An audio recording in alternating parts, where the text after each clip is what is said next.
noblegoldinvestment.com, at www.pastorpaulgold.com. If you're ready to power up your retirement in 2024, get ready to do it. Silver is about to shine brighter than ever.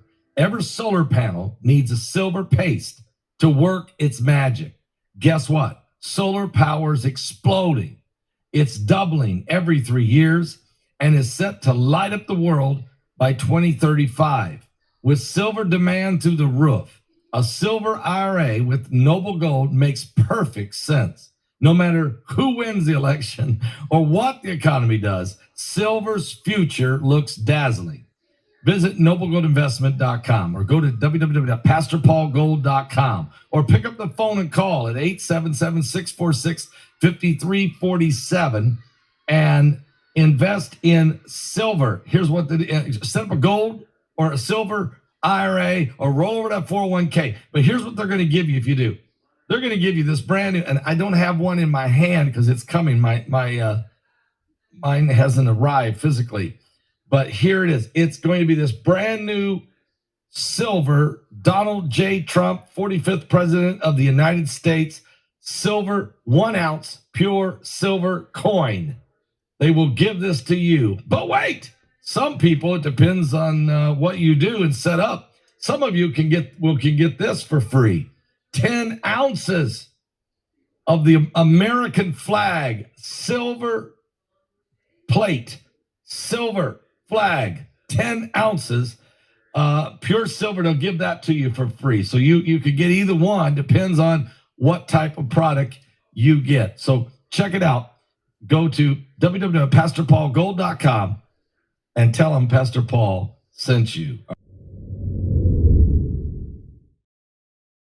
Soaring heat returned to Houston on Tuesday, worsening conditions for millions without power after Hurricane Beryl hit Texas. Residents struggled to find places to cool off and refuel as extended outages strained the city. Frustration grew over Houston's inability to withstand a storm less powerful than previous ones, prompting questions about the preparedness of the city's power utility. Texas's lieutenant governor announced that a sports and event complex would temporarily house up to 250 patients awaiting discharge from hospitals, as many homes remained without power nearly 36 hours after the storm, the Associated Press is reporting. Residents coped as best as they could amid the challenges.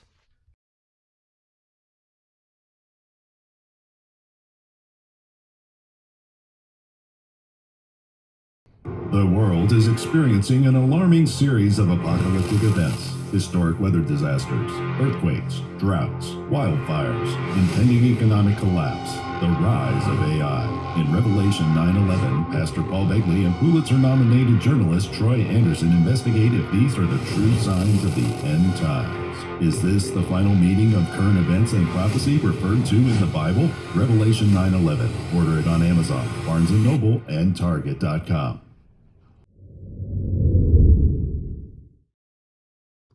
Two deputy U.S. Marshals, thought to be guarding U.S. Supreme Court Justice Sonia Sotomayor's home in Washington, D.C., shot a suspected carjacker last week, officials reported.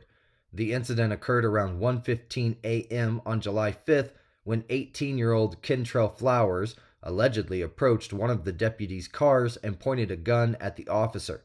In response, the marshal fired 4 shots, hitting Flowers in the mouth. Flowers was taken to a hospital for treatment and then subsequently arrested.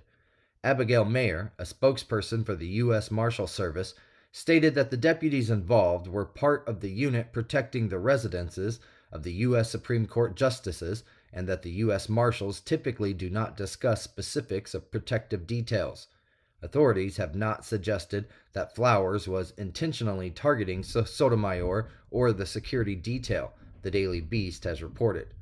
The incident follows the June 2023 arrest of 26-year-old Nicholas John Roski near Supreme Court Justice Brett Kavanaugh's home. Roski was charged with attempted murder after expressing intentions to kill the conservative justice following the leak of the draft majority opinion on Roe v. Wade.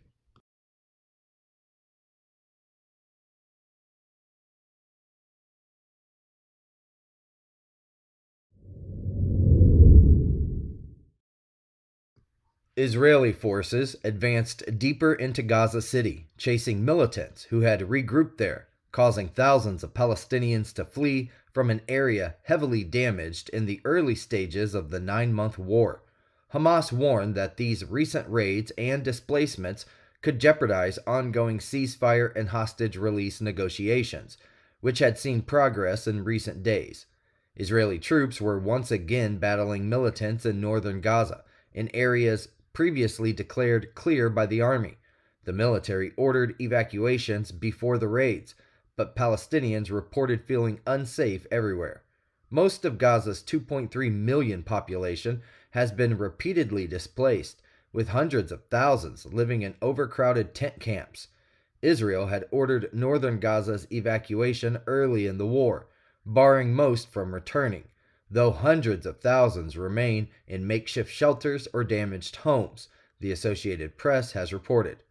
Residents reported artillery, tank fire, and airstrikes.